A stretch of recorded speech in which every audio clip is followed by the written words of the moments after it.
Antes que o beijo selasse o fim, algo já havia sido tocado no invisível. Porque a traição de Judas não começou naquela noite escura em Getsêmani. Começou antes, muito antes. Começou num tempo onde não havia nomes, apenas forças. E entre essas forças, uma se destacou por sua astúcia. A entidade que manipula íntimos, que opera não do lado de fora, mas do lado de dentro. Judas é frequentemente descrito como ganancioso, impulsivo, frustrado, mas isso é apenas a superfície. A raiz é mais profunda, mais antiga. Ele foi um canal, um corpo usado por algo que conhece os meandros da alma humana desde os dias do Éden. Um espírito antigo, silencioso, sedutor, que se alimenta de proximidade com o sagrado. Um espírito que não se apresenta com gritos, mas com insinuações. Que não chega quebrando, mas questionando. Sutil. Como o vento que entra por uma janela entreaberta. Iscariotes. O nome já carrega mistério. Homem de Queriote. Mas Queriote não era qualquer cidade. Era uma das fortalezas amaldiçoadas nas campanhas militares de Josué. Território pagão, envolvido em práticas ocultas, destruído como sinal de juízo. Se o nome aponta à origem, o espírito pode apontar à herança. Judas não era apenas um homem, era um portador de uma linhagem marcada, um DNA espiritual vulnerável. E vulnerabilidades são convites no mundo invisível. Agora imagine, esse homem nasce dentro de Israel, é educado na fé, caminha com os apóstolos, testemunha curas, libertações, ressurreições. Ele ouve o sermão da montanha, vê o mar se acalmar com uma palavra, sente o toque de quem curava leprosos, e mesmo assim, trai. Por quê? Por 30 moedas? Isso não convence. Isso não basta. Porque 30 moedas eram o preço de um escravo ferido, segundo o Êxodo. E nenhuma alma que andou com o Filho do Altíssimo se vende por tão pouco, a menos que já estivesse vendida por dentro. Os sinais estavam lá, pequenos, mas evidentes. Ele murmurava quando o perfume caro foi derramado sobre Jesus. Questionava quando o dinheiro era usado com generosidade. Sua mente já estava sendo moldada, não por ideologias, mas por um espírito que trabalha em camadas, que distorce a verdade com pequenas torções, que apaga o brilho do céu com dúvidas maquiadas de justiça. Judas não queria apenas dinheiro, ele queria controle. Queria um Messias que cumprisse seus planos, não que destruísse seus ídolos. Há uma teoria espiritual poderosa que liga Judas à tribo de Dan, uma tribo ausente entre os selados em Apocalipse 7, uma tribo associada a ídolos, engano e juízo. Dan significa juiz, mas abandonou a justiça divina por alianças pagãs. Será que o espírito de traição que operou em Dan reencarnou em Judas? Um ciclo demoníaco que se repete geração após geração, operando sempre entre os íntimos, entre os que deveriam proteger, mas ferem.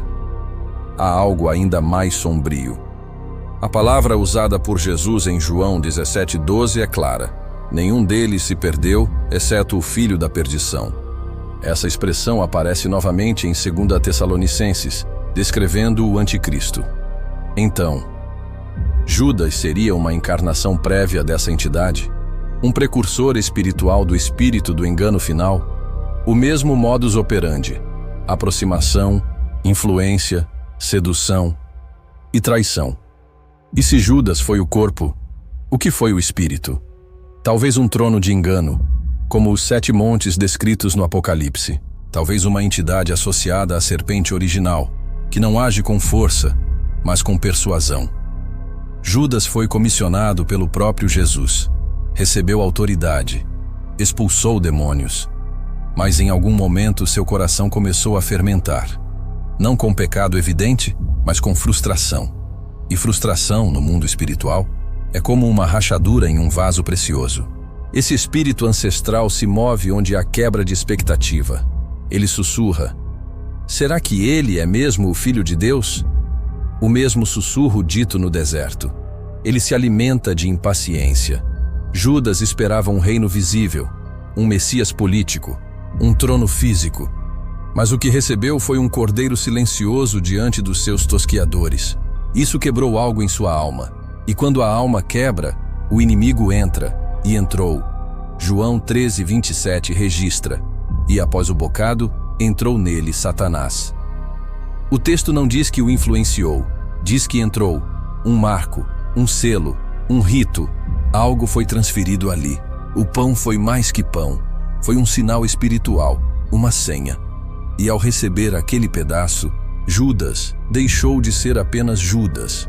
Passou a ser habitado, possuído, guiado.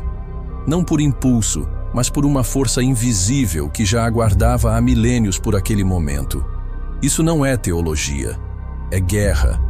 Guerra espiritual. Porque o espírito que habitou Judas é o mesmo que ainda ronda ministérios, que se infiltra em igrejas, que se aproxima de líderes cansados, que cochicha para crentes frustrados.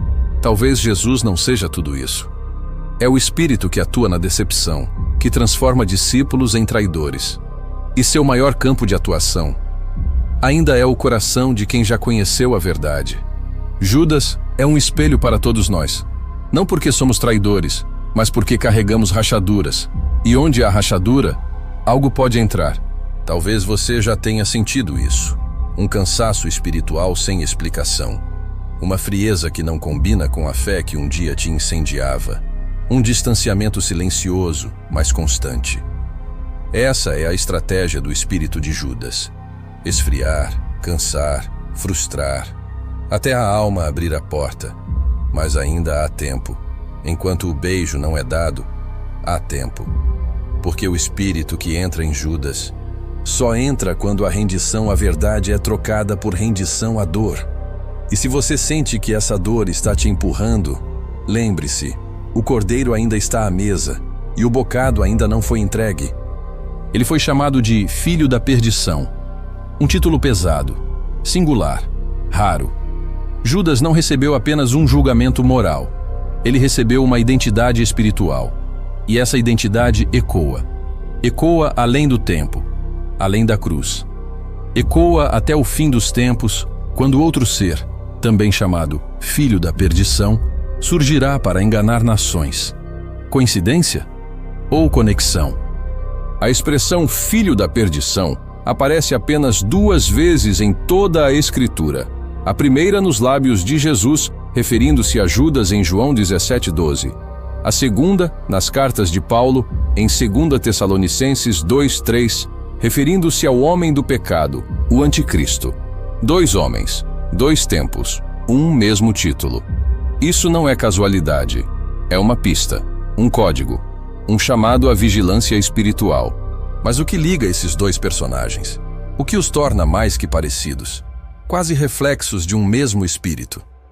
Judas caminhou ao lado do Salvador. O anticristo se assentará no templo de Deus. Ambos têm acesso ao sagrado. Ambos se apresentam como parte do povo. Mas no íntimo, negam, rejeitam, corrompem. Judas entregou o filho. O anticristo usurpa o trono. Ambos são movidos por engano. Não apenas engano comum, mas engano orquestrado, possessivo, profético. Quando Jesus declarou em oração: "Não perdi nenhum dos que me deste, exceto o filho da perdição", ele não estava apenas relatando uma traição. Ele estava revelando uma categoria espiritual. Judas não foi simplesmente um traidor. Ele foi uma manifestação, um protótipo, um precursor encarnado do Espírito que, mais tarde, se revelaria em escala global. A Bíblia é cíclica. O que aconteceu antes, acontecerá de novo. Há padrões que se repetem como sinos que soam em diferentes gerações. E Judas foi um desses sinos. Um alerta, uma sombra projetada desde os dias da fundação do mundo. A sua queda não é apenas histórica, é profética. Porque o espírito da perdição não age apenas no fim. Ele já opera, já se move. E naquele momento em Jerusalém, ele se revelou. Paulo diz que o filho da perdição virá com sinais, prodígios e mentiras. Mas antes disso, haverá apostasia, o abandono da fé. E quem melhor simboliza esse abandono do que Judas? De discípulo a instrumento das trevas. De seguidor a facilitador da crucificação. Seu nome, seu ato, sua essência, todos apontam para um modelo de traição que transcende o humano.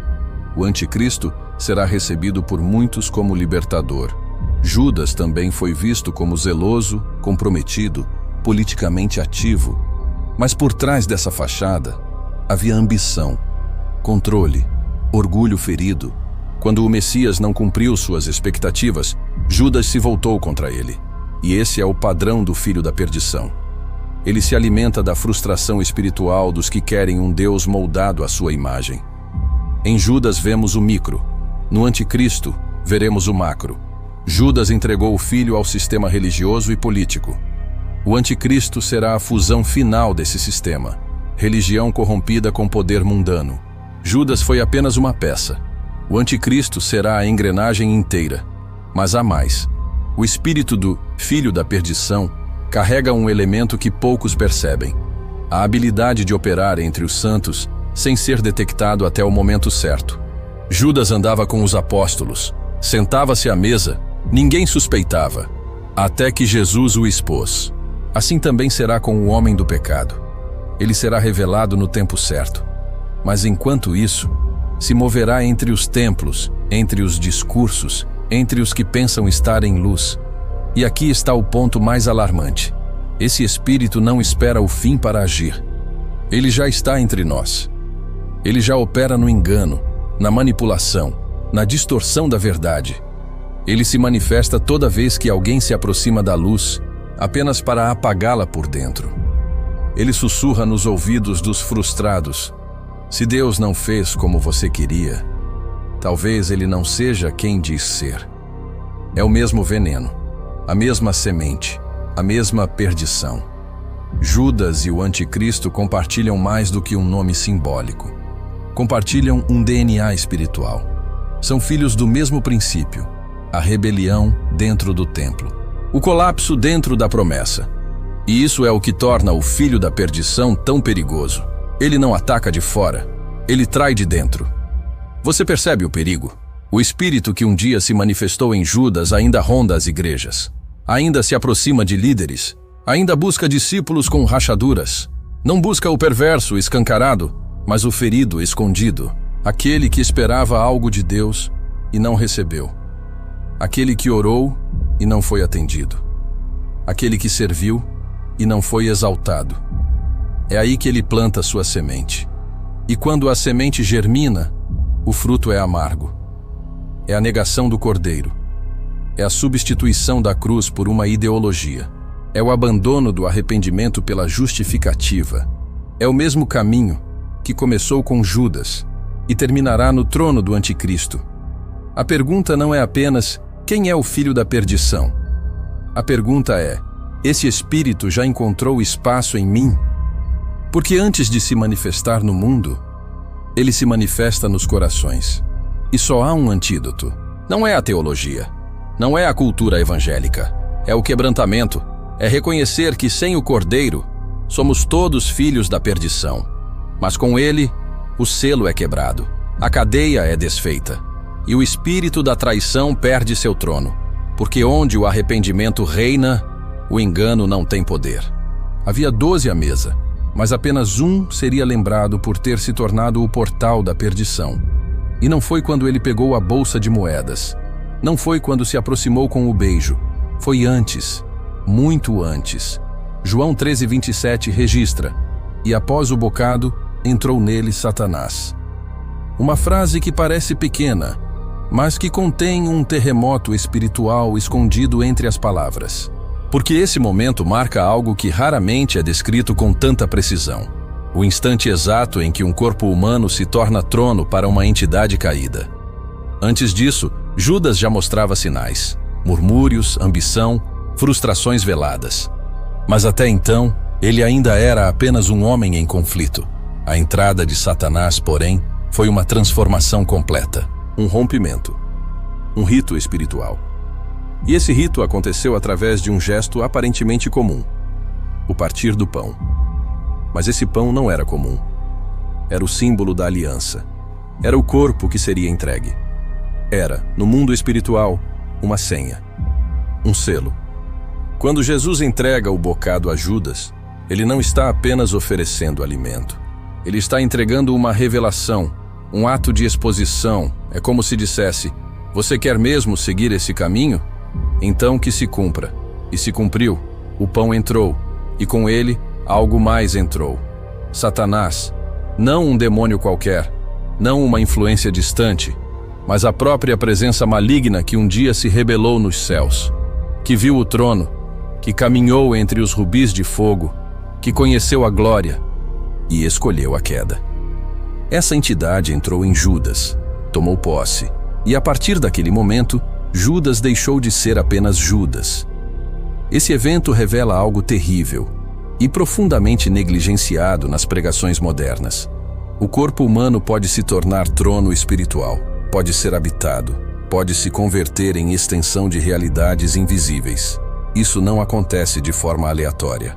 A entrada de Satanás foi precedida por uma série de concessões, de pequenas quebras internas, de portas mal fechadas na alma de Judas.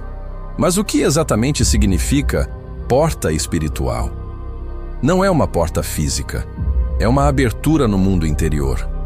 Um ponto de vulnerabilidade que se alinha ao propósito de entidades espirituais. Portas são criadas quando emoções não são tratadas, quando feridas não são curadas, quando mágoas se tornam raízes, quando frustrações silenciosas se transformam em acusações contra o próprio Deus. Judas tinha uma expectativa, um Messias guerreiro, um líder revolucionário. Quando viu o cordeiro se entregar, algo nele quebrou. Essa quebra é a rachadura. E onde há rachadura, o invisível entra. Há um padrão profético e espiritual neste gesto do bocado. Em muitas culturas bíblicas, o pão partido simboliza aliança, comunhão, pacto. Mas aqui, o pão se torna o selo de um pacto sombrio. Judas aceita o bocado, mas não aceita o que ele representa. Ele toca o pão do cordeiro, mas com um coração selado por outro espírito. Isso é traição no nível mais profundo. Tocar o sagrado com mãos corrompidas. Participar da ceia, mas sem aliança. Receber o pão, mas com um pacto oculto já firmado no espírito. E há uma ironia sagrada nesse momento, porque Jesus, o Cordeiro, entrega o pão àquele que o entregaria. É o mistério da soberania divina. Ele sabia, e mesmo assim permitiu, porque a cruz não seria possível sem a traição, e a traição não seria possível sem a permissão. Deus não perdeu o controle, mas permitiu que as portas espirituais se revelassem, porque cada porta aberta revela também o que estava escondido por trás. Mas não pense que esse momento foi único.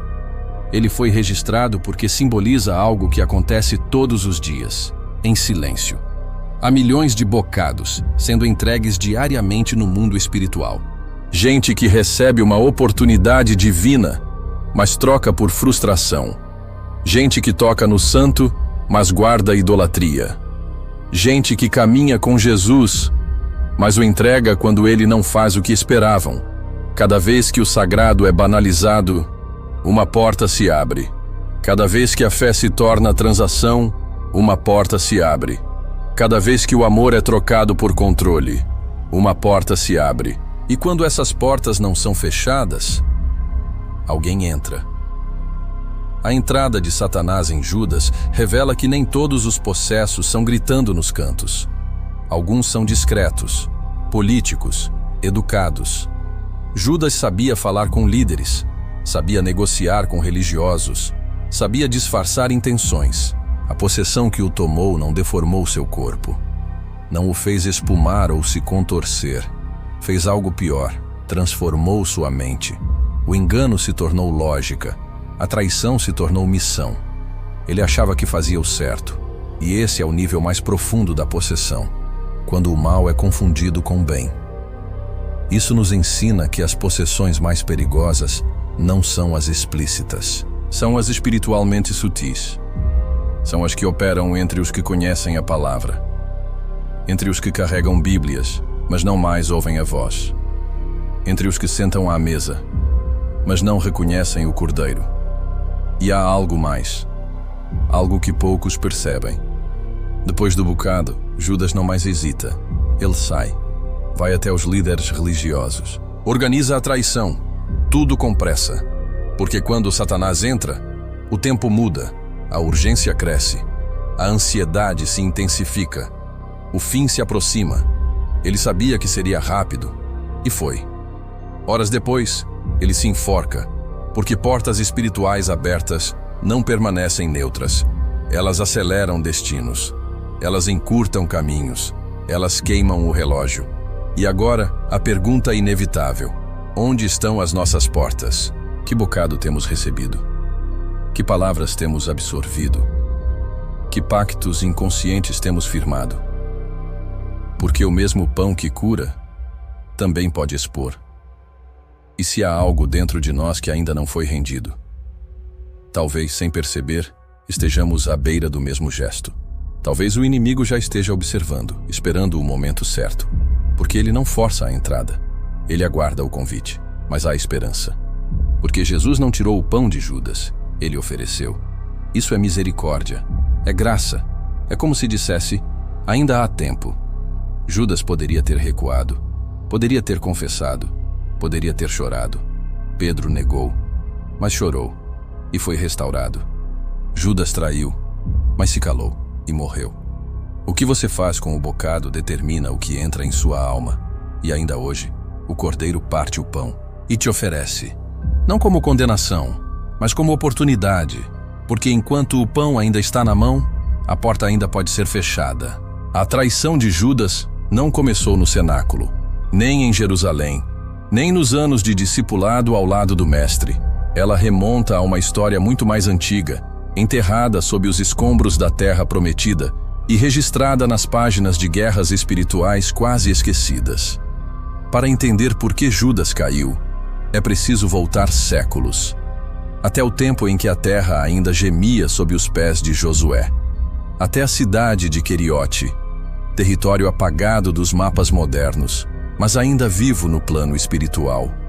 Judas Iscariotes, o nome que atravessa a eternidade carregando peso e condenação. Mas poucos se perguntam: o que significa Iscariotes? A maioria acredita ser apenas um sobrenome, uma designação cultural, um indicativo de origem.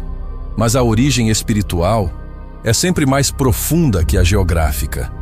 Iscariotes pode significar homem de Queriote, uma cidade situada na região de Judá, ao sul da Terra Prometida. Mas esta não era uma cidade comum. Era um dos lugares conquistados e destruídos nas campanhas de Josué. Um local que, segundo registros bíblicos e arqueológicos, estava contaminado por idolatria, violência e pactos espirituais obscuros. Queriote foi amaldiçoada, não com palavras humanas, mas com juízo divino. E o que é amaldiçoado continua ecoando nas gerações. Há territórios que carregam heranças invisíveis, portais espirituais que permanecem abertos mesmo depois de suas ruínas sumirem da terra. Se Judas veio de lá, ele não trouxe apenas sua história, trouxe sua herança, trouxe um sangue marcado. E o sangue fala. Mesmo quando a boca está calada, o sangue clama desde a terra, como o de Abel. E se há maldição no sangue, ela se manifesta quando o espírito está fraco. Na Bíblia, Deus frequentemente lida com tribos, não apenas com indivíduos. Ele abençoa e amaldiçoa nações, linhagens, povos. A tribo de Dan, por exemplo, é excluída da lista dos selados em Apocalipse 7. Por quê? Porque se rendeu à idolatria, estabeleceu bezerros de ouro, adorou deuses falsos. Dan se tornou símbolo de desvio, de rebeldia espiritual. E há quem acredite que a linhagem de Judas, embora registrada como judia, espiritualmente carregava os traços de Dan: duplicidade, ambição, contaminação. A Bíblia diz que o homem colhe o que semeia, mas ela também afirma que os pecados dos pais visitam os filhos até a 3ª e 4ª geração. Isso não é fatalismo, é espiritualidade, é princípio. Heranças espirituais são reais. E se Queriote foi maldita, seus descendentes carregavam algo quebrado, algo incompleto, algo em desequilíbrio. Judas não era apenas um indivíduo falho. Ele era herdeiro de um território que havia sido rejeitado. Um solo que gritou por justiça e nunca foi restaurado. E há mais. O nome Judas vem do hebraico Yehudá, que significa louvor. Isso por si só já é um paradoxo espiritual. Um homem que carrega um nome de adoração, mas entrega o adorável. Um discípulo nomeado para louvar, mas que negocia o louvor por prata. Isso não é apenas ironia, é sinal de inversão espiritual. Um símbolo de que, quando a identidade espiritual é corrompida, o que antes era bênção se transforma em sentença. Talvez você pense, mas isso não é injusto? Ser punido por algo ancestral não se trata de punição, trata-se de realidade espiritual. Judas teve todas as chances. Andou com a palavra viva. Ouviu os ensinamentos da boca do próprio Deus encarnado. Mas não rompeu com seu legado. Não quebrou os pactos invisíveis. Não fechou as portas da linhagem. Ele continuou repetindo padrões antigos. E o que não é rompido, se repete, como uma maldição em looping. Muitas famílias hoje vivem sob o mesmo princípio. Padrões de destruição, traição, miséria, vício, morte precoce, abortos espirituais. São como dinastias de dor que se perpetuam. Ninguém entende o motivo, mas o espírito entende. Porque onde há maldição, há legalidade. E o mundo espiritual se move por legalidade. Judas deu legalidade. Primeiro pela linhagem, depois pela escolha. E quando esses dois eixos se alinham, a origem quebrada e a decisão errada, o colapso é inevitável. Essa maldição tribal esquecida nos púlpitos modernos precisa ser redescoberta, não como condenação, mas como revelação, porque há muitos Judas andando por aí. Gente que carrega um chamado, um nome espiritual, mas vive sob sombras herdadas. Não basta seguir Jesus externamente, é preciso romper com as raízes invisíveis, cortar alianças espirituais passadas, confessar, renunciar, quebrar pactos de sangue feitos por ancestrais que nunca conheceram a luz. Judas ignorou isso. E sua queda não foi apenas pessoal, foi profética. Ele se tornou o ícone de todos os que caminham com Deus, mas permanecem ligados a ídolos ancestrais. De todos os que usam a fé como manto, mas nunca limpam o altar. E há uma frase escondida no livro de Obadias, falando contra Edom, que ecoa como um juízo sobre linhagens. Como fizeste, assim se fará contigo. Judas entregou o inocente. E seu fim foi também uma entrega, não a vida, mas a morte. Ele se enforcou, e sua alma caiu no mesmo abismo que habitava sua linhagem. Um destino selado, por portas que nunca foram fechadas. Mas essa revelação não vem para condenar, vem para alertar, porque há tempo, há oportunidade. Se há algo na sua vida que ecoa o passado, padrões, repetições, dores que parecem heranças, há um nome que rompe ciclos, um sangue que fala mais alto, uma cruz que corta maldições. Jesus não é apenas o redentor do presente, ele é o restaurador da linhagem. A história de Judas não precisa se repetir. A linhagem não precisa determinar o futuro. Mas para isso, é preciso renunciar a Queriote, romper com o velho nome e receber um novo, porque todo homem marcado pela maldição pode ser rebatizado pela graça, e onde antes havia perdição, agora pode haver redenção. E não foi apenas o território de Queriote que carregava a maldição. A terra, no universo espiritual, absorve pactos, sangue e idolatria. É por isso que, ao conquistar cidades, Deus mandava destruí-las por completo. Não apenas os ídolos, mas até mesmo o solo era profanado. Queriote não foi diferente. Era uma terra onde o juízo caiu pesado. E quando alguém nasce desse solo, traz consigo mais do que herança cultural. Carrega impressões espirituais. Quantos hoje vivem esse padrão invisível? São nascidos em lares marcados por brigas incessantes, doenças repetitivas, pobreza inexplicável, fracassos cíclicos. À primeira vista, parecem apenas circunstâncias da vida. Mas no espírito, são sinais de raízes profundas. Assim como Judas, muitos caminham com aparência de normalidade, mas dentro carregam o peso de linhagens nunca tratadas. Esse tipo de maldição não se manifesta com gritos ou possessões teatrais. Ela age em silêncio, como um vírus no sistema.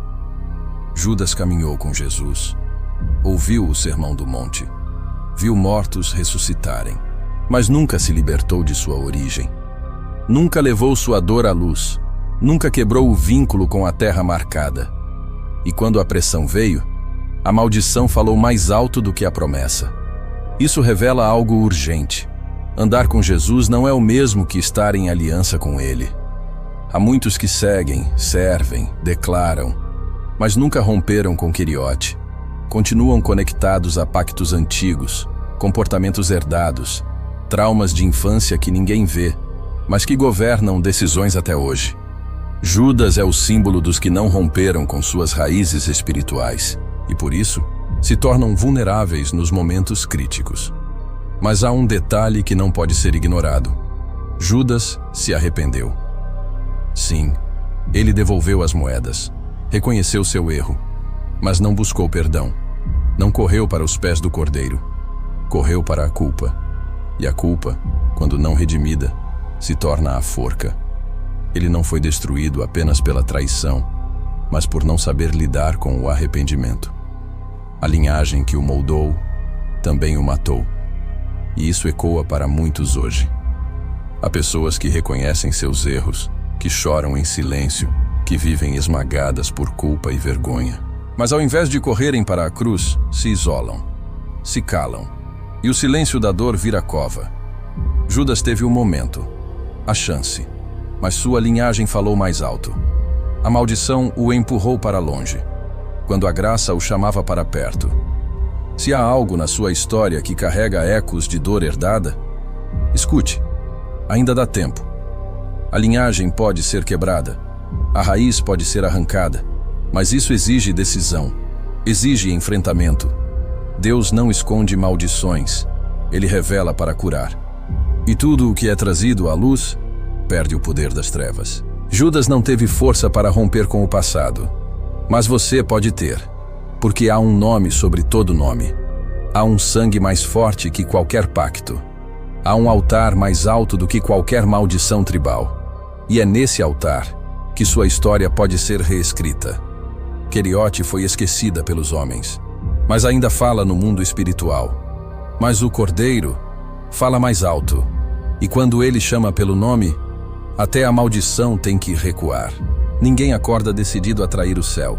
A queda começa antes, no invisível, no íntimo. Judas não foi tomado de surpresa. Sua alma foi se deteriorando aos poucos, como uma vela que queima em silêncio, até restar apenas fumaça. E quando a fumaça toma conta da mente, a visão desaparece. O que Judas perdeu não foi apenas a fé, foi a clareza. E onde não há clareza, há caos. Há algo profundamente espiritual no funcionamento da mente humana.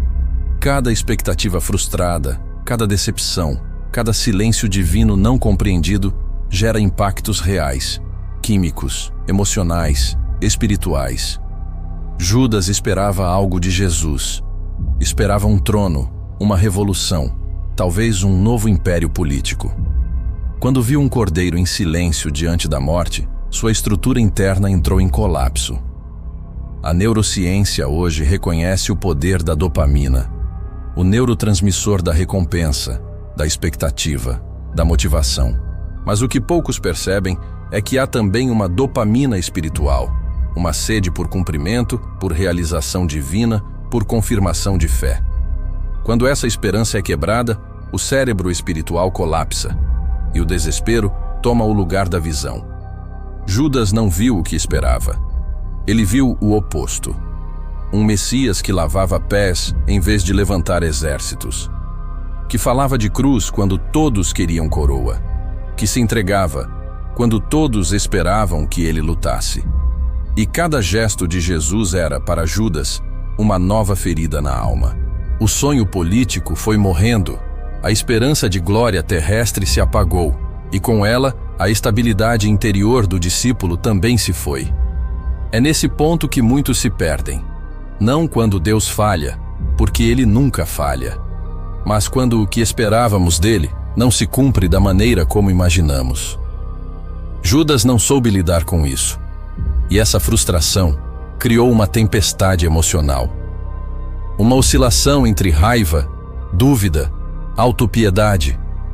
Um vazio que cresceu até se tornar cova. O espírito que operava nele sabia disso. Sabia como manipular essa instabilidade. Não precisava gritar, nem se manifestar. Bastava empurrar Judas um pouco mais a cada dia. Um pensamento distorcido aqui, um sentimento não tratado ali. Pequenas concessões que somadas viram abismos. Judas viu milagres, mas não viu mudança em si mesmo. Caminhou com a verdade, mas não permitiu que a verdade o libertasse. Ele tentou conciliar fé com frustração, adoração com ambição, discipulado com controle. E isso partiu sua alma em dois. Ele virou campo de batalha. Um campo onde o som do céu foi abafado pelo grito do ego. E é assim que muitos estão hoje. Servem a Deus, mas com mágoas antigas. Oram, mas com expectativas não tratadas. Estão à mesa, mas em silêncio, se sentindo deslocados. O mesmo veneno que afetou Judas ainda circula entre os íntimos.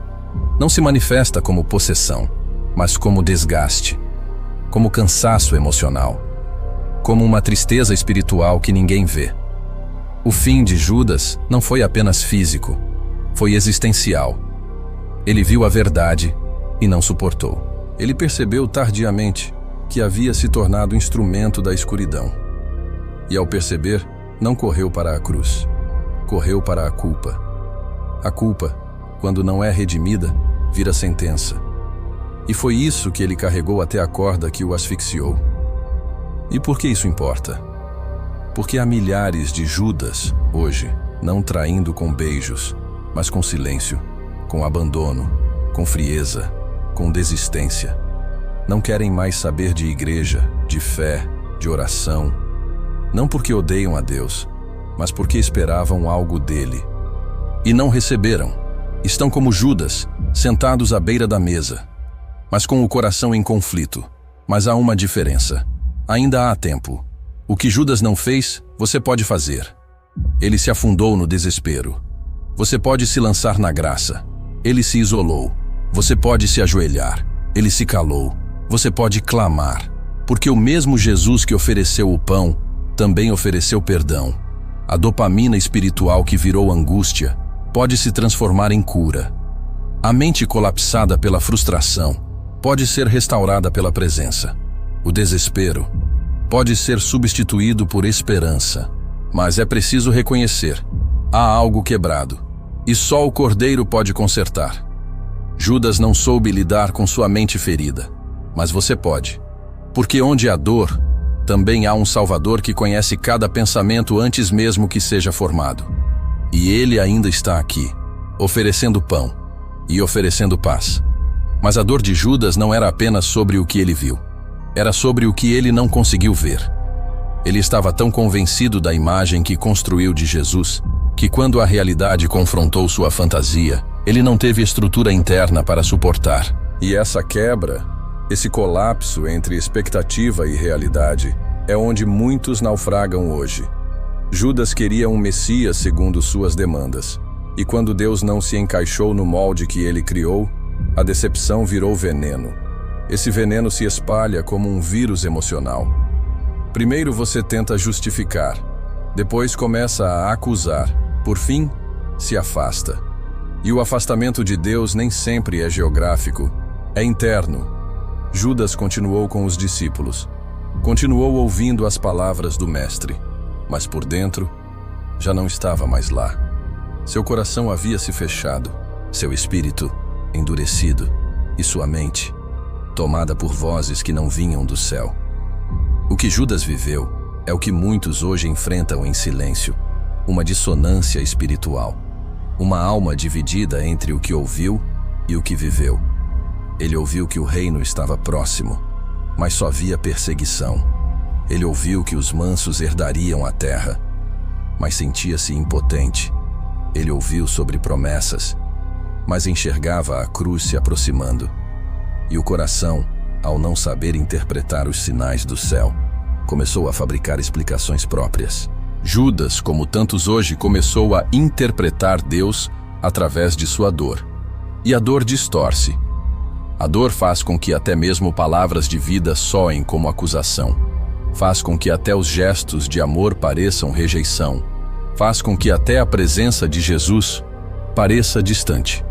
Judas não estava possuído apenas por Satanás. Estava possuído por suas próprias feridas não tratadas. E onde há ferida aberta, o inimigo planta mentiras. Mentiras como: ele não é quem disse ser. Você está perdendo tempo. Ele abençoa os outros, mas ignora você. Você nunca será usado. Talvez sua vida só tenha sentido se acabar logo com tudo. Essas frases, embora não estejam registradas no texto, ecoavam no espírito de Judas. E ecoam no espírito de muitos que sofrem hoje. Porque há algo que ninguém fala. O desespero não começa com um grito. Começa com o silêncio. O silêncio das orações sem resposta. O silêncio das noites em que se esperava um toque e só se recebeu vazio. O silêncio das igrejas cheias, mas do coração solitário. Foi esse silêncio que Judas não suportou. Ele não soube lidar com a demora divina, com o silêncio pedagógico de Deus. E onde a paciência falha, o desespero domina. Desespero é o nome da ausência de sentido. É o estado espiritual em que a alma já não vê saída, nem no céu, nem na terra. Judas chegou ali, e ali o diabo entra com sua última mentira. Não tem mais volta. Mas isso é falso. Sempre há volta. Sempre há redenção. Sempre há cruz. Mas Judas acreditou no engano. E por isso se perdeu. Hoje, muitos vivem esse mesmo padrão emocional. Não traem com beijos, mas traem com indiferença. Não vendem por moedas, mas vendem por distrações. E cada alma que abandona o altar por causa de uma dor não tratada, revive o padrão de Iscariotes. Não por maldade, mas por cansaço. Não por rebeldia, mas por desalento. Mas há algo que precisa ser dito. A mente de Judas pode ser a sua mente, se você continuar tentando entender a cruz com os olhos do orgulho. Quando a expectativa é colocada no chão. Quando o coração diz: mesmo que eu não entenda, eu confio. Judas não chegou a esse ponto. Mas você pode. Não importa quão profunda seja a sua frustração. Não importa quão confuso esteja seu interior. Ainda há um lugar onde o desespero é calado e a alma reencontra o descanso. Esse lugar tem nome. É a presença. A verdadeira presença. Não a religião, não o hábito, mas o toque que quebra cadeias. A voz que acalma tempestades. O sangue que cura até a mente mais ferida. Judas deixou o pão cair. Você pode segurá-lo. E ao segurar, descobrir que não há pensamento tão sombrio que o cordeiro não possa redimir. Porque no fim, não foi a dor que matou Judas. Foi a ausência de rendição. E rendição ainda é possível. Mesmo agora. Mesmo aqui. Há uma trilha de sangue e silêncio na Bíblia. Um caminho oculto trilhado por aqueles que, mesmo próximos ao sagrado, escolheram feri-lo. Não foram estrangeiros.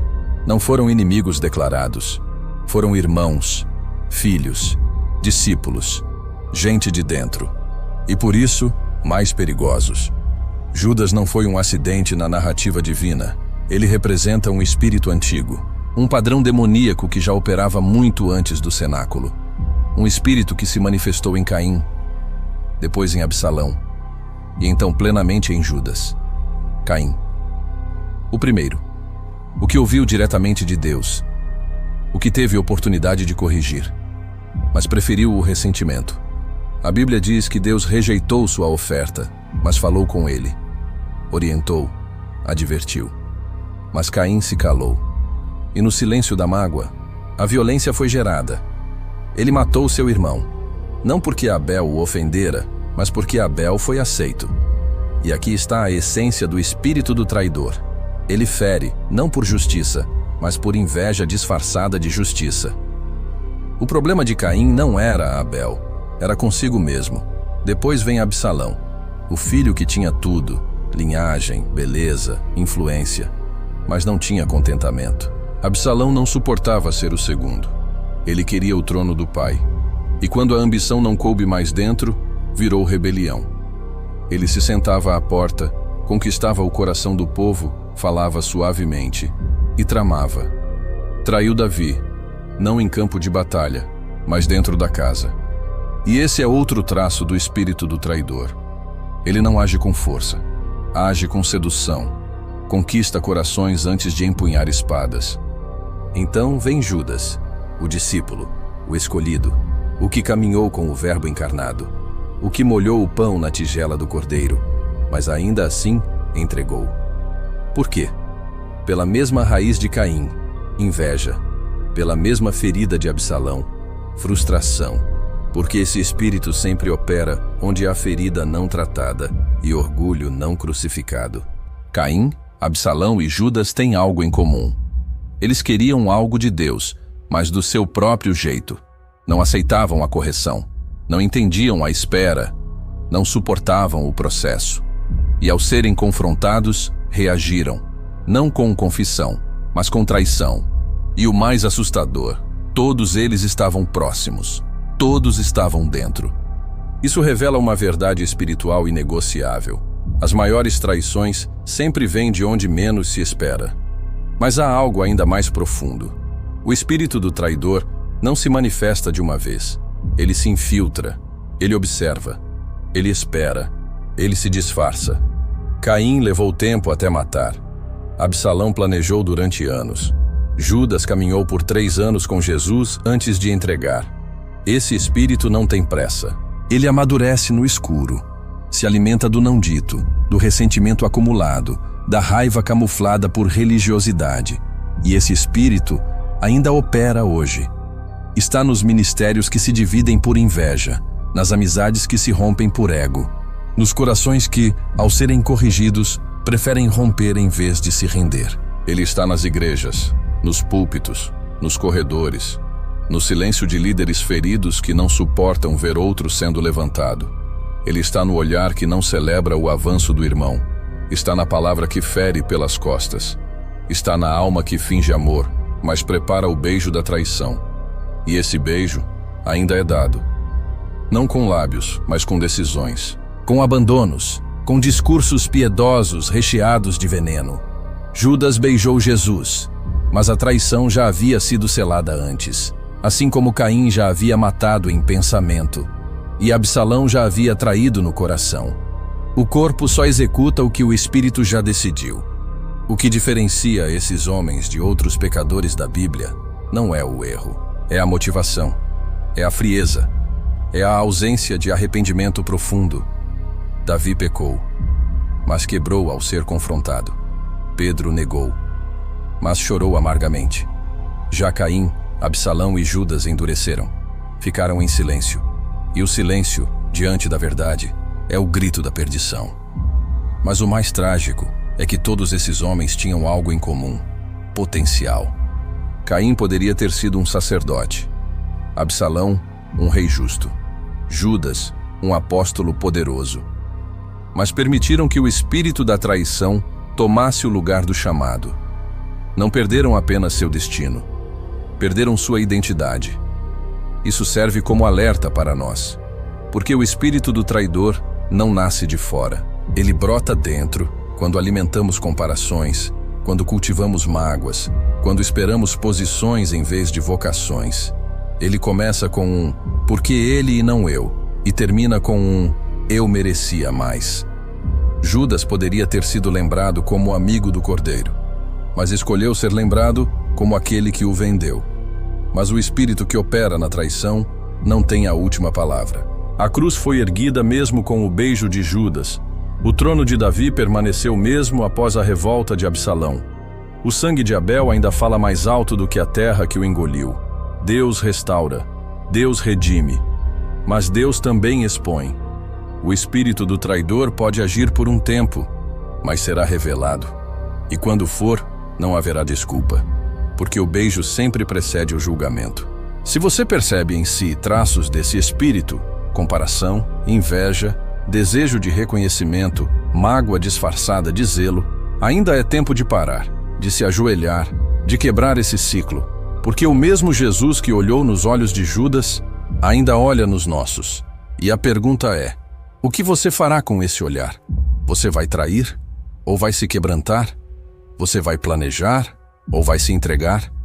Porque o espírito do traidor só tem poder onde o orgulho reina, mas onde há humildade, o engano é desmascarado e o coração é restaurado. Ainda há tempo, ainda há graça, mas o beijo ainda está em sua mão. 30 moedas de prata. Um valor simples, quase insignificante aos olhos do mundo. Um preço que não escandaliza em termos materiais, mas nas Escrituras, esse número carrega um peso espiritual esmagador. Porque não foi apenas o valor da traição, foi o selo de um pacto sombrio. Um contrato selado entre o íntimo e o inimigo.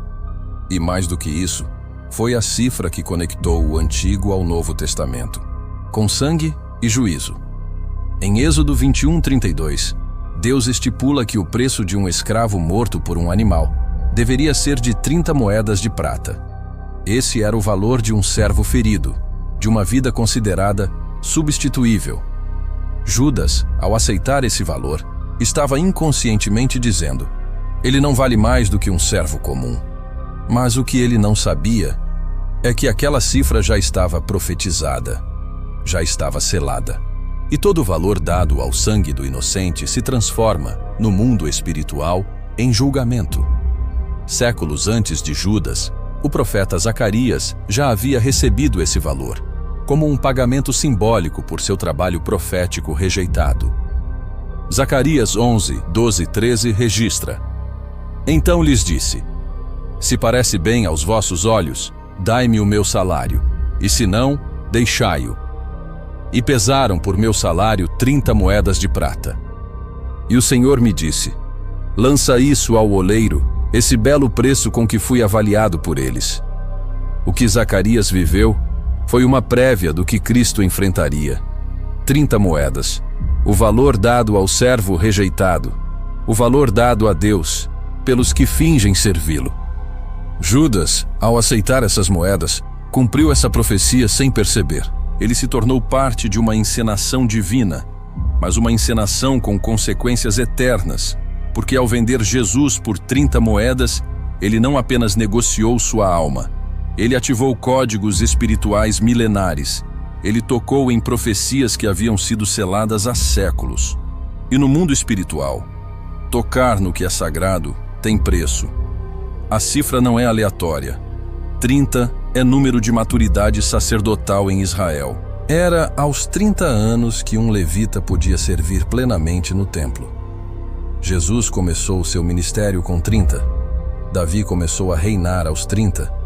E o Messias foi vendido pelo valor simbólico de um servo maduro.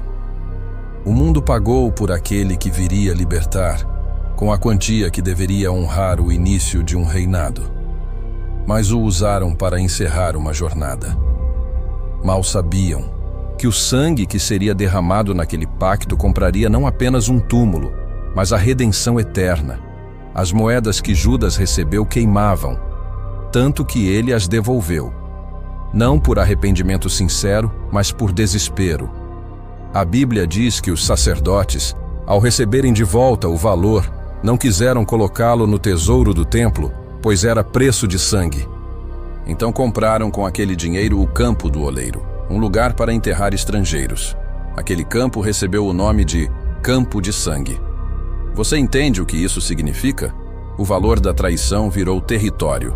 O sangue inocente derramado virou propriedade manchada. E até hoje, aquele lugar carrega o nome que Judas deixou: Campo da Morte.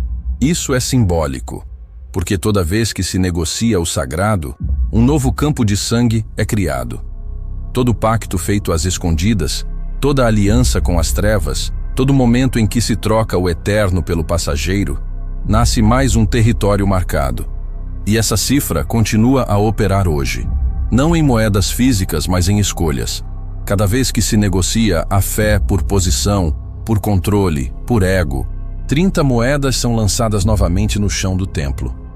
Cada vez que se abandona a cruz por conveniência, que se esconde o nome de Jesus para manter um título, 30 moedas são contadas de novo. Judas não imaginava o que estava comprando.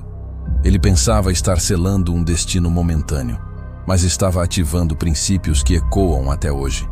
Porque tudo o que é feito contra o Cordeiro será cobrado, mas tudo o que é rendido ao Cordeiro será redimido. E aqui está o clímax dessa revelação. O mesmo Jesus que foi vendido também comprou. O mesmo sangue que foi trocado por 30 moedas foi o mesmo que comprou multidões para Deus, como diz Apocalipse. Porque o valor que o mundo dá não é o valor que o céu reconhece. O céu não vê 30 moedas. O céu vê um Cordeiro imaculado, oferecido desde antes da fundação do mundo. E onde o mundo viu escândalo, Deus viu sacrifício. Mas essa cifra ainda carrega um alerta, um chamado. Porque há muitos hoje com as moedas na mão, talvez não de prata, mas de decisões. Estão prestes a negociar sua chamada, a vender sua obediência, a trocar seu altar por conveniência. A pergunta é: o que vale mais? O momento ou a eternidade? Judas escolheu o momento e perdeu a eternidade. Mas você ainda tem tempo. O campo ainda não foi comprado. As moedas ainda não foram entregues. E o Cordeiro ainda está à mesa, com os olhos cheios de amor, pronto para te perdoar, pronto para te redimir. Porque a cifra do mundo não define seu valor. Quem define é o sangue que foi derramado por você.